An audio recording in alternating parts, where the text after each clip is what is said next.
Upacara Yatnya Kasada yang dilakukan oleh suku Tengger di kawasan Gunung Bromo memiliki sejarah tersendiri.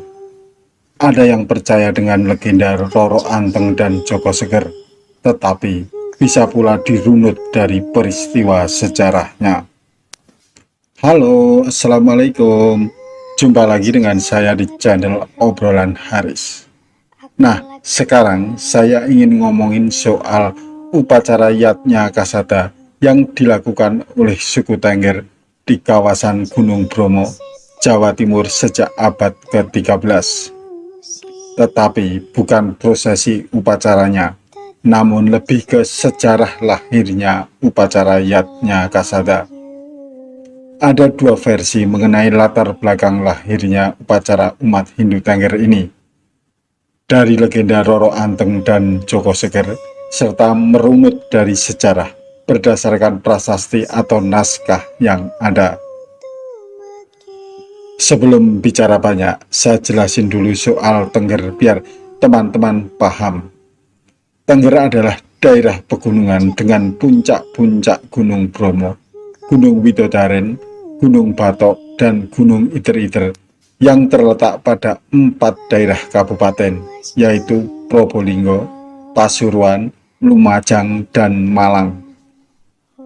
Gunung Bromo adalah gunung yang dianggap suci bagi masyarakat Tengger karena merupakan lambang tempat Dewa Brahma. Gunung Bromo menjadi pusat upacara adat bagi masyarakat Tengger, khususnya upacara Kasada.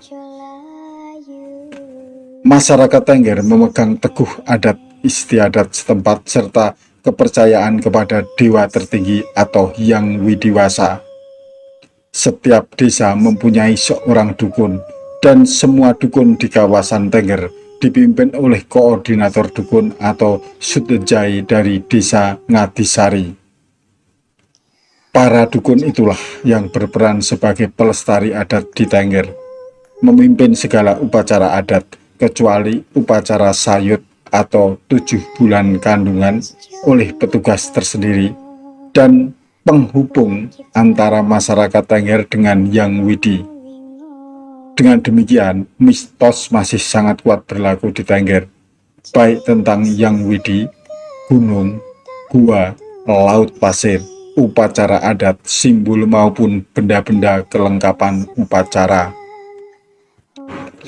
Pada upacara adat Karo dan Kasada, dilakukan persiapan dengan perhitungan kalender Tengger, pengumpulan bekal, pembentukan panitia, proses upacara, dan penutupan. Pada permulaan dan penutupan upacara dibacakan mantra-mantra oleh dukun. Pada proses upacara tergambar perilaku manusia yang diramaikan dengan kesenian tari dan musik tradisional.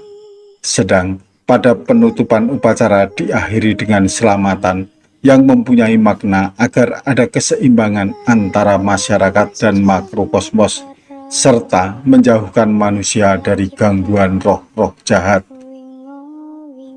Dari mana nama Tengger? Nama Tengger diambil dari tokoh legenda yang bernama Roro Anteng dan Joko Seger, yang kemudian dipadukan menjadi Tengger. Peranan tokoh Roro Anteng dan Joko Seger sangat melekat pada hati masyarakat Tengger, sehingga keduanya tidak dianggap sebagai legenda lagi, tetapi sebagai cikal bakal atau yang menurunkannya. Nama itu juga mencerminkan masyarakat Tengger yang hidup sederhana, tentram, damai, bergotong royong dengan toleransi tinggi dan suka bekerja keras. Legenda Tengger mengisahkan Roro Anteng, putri Raja Brawijaya dari Kerajaan Majapahit, yang bertemu dengan Joko Seger, putra seorang Brahmana dari Kediri. Keadaan Majapahit yang semula aman dan damai berubah menjadi kurang aman dan timbullah anarki. Ketidakamanan Kerajaan Majapahit disebabkan oleh perkembangan agama Islam yang bisa menimbulkan konflik dengan agama Hindu. Kemudian konflik antara pewaris tahta di Kerajaan Majapahit Penasehat Istana Keraton Majapahit menyarankan Roro Anteng pergi ke Tengger. Ia sampai di desa kerajaan dan menetap di situ selama 8 tahun. Kemudian, ia meneruskan perjalanan ke Penanjakan dan hidup sebagai petani. Di pihak lain, Joko Seger yang berasal dari Kediri mengalami peristiwa yang serupa dengan Roro Anteng di Majapahit. Keadaan di Kediri yang semula aman berubah menjadi kacau. Karena itu, ia pergi ke desa Kedawung. Di tempat inilah ia mendapat informasi dari penduduk bahwa orang-orang Majapahit berada di Penanjakan. Maka Joko Seger segera menuju ke Penanjakan. Di tempat inilah Joko Seger bertemu dengan Roro Anteng yang selanjutnya keduanya menikah. Meskipun telah lama menikah, mereka belum juga dikaruniai anak. Mereka bersemedi di Gunung Widodaren. Keduanya bersepakat bahwa bila kelak Tuhan menganugerahi anak, mereka akan mengorbankan seorang anaknya. Permohonannya terkabul. Mereka dikaruniai 25 orang anak, tetapi lupa tidak mengorbankan salah seorang anaknya. Suatu keajaiban terjadi. Seorang anaknya yang bernama Raden Kusuma hilang masuk ke kawah Gunung Bromo. Lewat kawah Gunung Bromo itulah terdengar suara atau pesan dari Raden Kusuma bahwa keturunan Roro Anteng dan Joko Seger atau masyarakat Tengger dapat hidup aman sejahtera bila pada waktu-waktu tertentu mereka akan memberikan kurban ke kawah Gunung Bromo. Kurban yang dimaksud dapat berupa barang-barang tertentu seperti hasil bumi atau hewan. Kebiasaan masyarakat Tengger memberi kurban ke kawah Gunung Bromo adalah realisasi dari legenda Roro Anteng Joko Seger untuk memenuhi permintaan Kusuma. Kebiasaan itu diikuti pula oleh masyarakat lain di luar Tengger yang datang ke kawah Gunung Bromo. Upacara itu dilakukan setiap bulan Kasada, yaitu bulan Jawa menurut perhitungan masyarakat Tengger.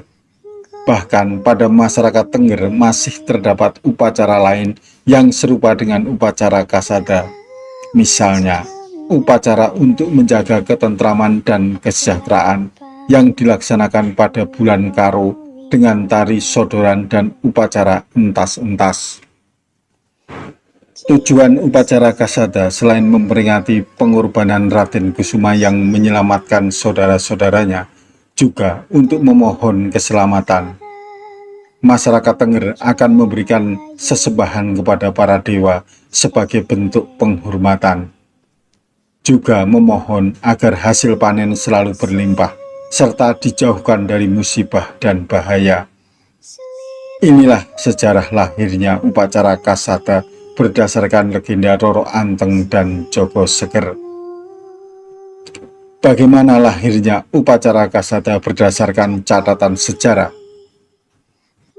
Sejarah Tengger sangat kurang didukung oleh bukti historis maupun arkeologis karena berdasarkan pada budaya tutur, sedangkan budaya tulis masih minim. Namun, keberadaan punden membuktikan bahwa orang Tengger pernah memiliki kepercayaan Jawa kuno, dan baru pada abad ke-10 Masehi pengaruh Hindu sampai kepada masyarakat Tengger Gunung Bromo.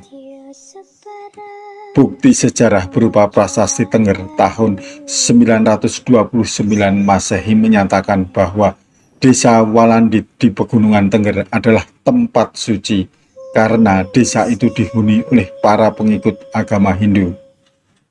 Dan kesucian desa itu telah diakui oleh Majapahit. Warga melaksanakan pemujaan terhadap dewa-dewa Hindu sehingga mereka dibebaskan dari pembayaran pajak kepada kerajaan Majapahit. Menurut naskah dari Keraton Yogyakarta tahun 1814 Masehi, disebutkan bahwa daerah Tengger diberikan kepada Patih Gajah Mada oleh penguasa atau Raja Majapahit atas jasanya. Sampai saat itu penduduk Tengger disebut Tiang Gajah Mada. pada akhir abad ke-15, kerajaan Majapahit hampir runtuh. Pada saat itu, sekelompok orang Tengger yang dipimpin oleh seorang guru agama Hindu melawan musuh Majapahit. Kerajaan Majapahit runtuh pada tahun 1478 dan secara keseluruhan runtuh tahun 1518. Pada saat itu, agama Hindu Tengger ikut mengalami kesuraman. Sementara kerajaan Islam mulai berkembang di Jawa, dimulai dari Kerajaan Demak, Kerajaan Pajang, dan Kerajaan Mataram. Pada tahun 1771, hampir seluruh Jawa dapat ditaklukkan oleh Mataram, termasuk Blambangan. Sekembali dari Blambangan, pasukan Mataram melewati Tengger serta membawa orang-orang Tengger untuk dijadikan budak di Mataram. Saat terjadi pemberontakan Trunajaya tahun 1680 dan pemberontakan Untung Suropati tahun 1706, para pelarian dari pemberontakan itu menyingkir ke Tengger dan berintegrasi dengan masyarakat setempat. Sesudah tahun 1771, tinggal masyarakat Tengger yang masih bertahan pada agama Hindu, sedang masyarakat Jawa Timur di luar Tengger kebanyakan telah terpengaruh oleh perkembangan agama Islam. Dengan banyaknya pendatang di kawasan Tengger, maka terdapat kekhawatiran tentang ketentraman hidup pada masyarakat. Rupa-rupanya, para dukun dengan menggunakan upacara adat Tengger dapat mempersatukan hampir seluruh masyarakat Hindu di kawasan Tengger. Jadi, upacara Kasada dan upacara lain di Tengger adalah sarana untuk menyatukan umat Hindu Tengger yang datang dari berbagai daerah, menyusul runtuhnya kerajaan Majapahit akibat berkembangnya kerajaan Islam di Nusantara. Teman-teman, legenda di Tengger adalah mitos, sedang realitas dalam masyarakat Tengger dapat dilacak dari peristiwa sejarahnya melalui bukti historis dan arkeologis. Namun, karena pada awal mulanya kurang didukung oleh bukti sejarah yang kuat, maka alternatif pemecahan masalah dapat ditempuh melalui legenda. Dan masyarakat Tengger pun masih mempercayai legenda itu hingga kini. Dan hal ini pun tidak perlu diperdebatkan sepanjang itu membawa kebaikan. Oke, kita akan bertemu lagi pada episode berikutnya dengan topik yang berbeda. Wassalamualaikum warahmatullahi wabarakatuh.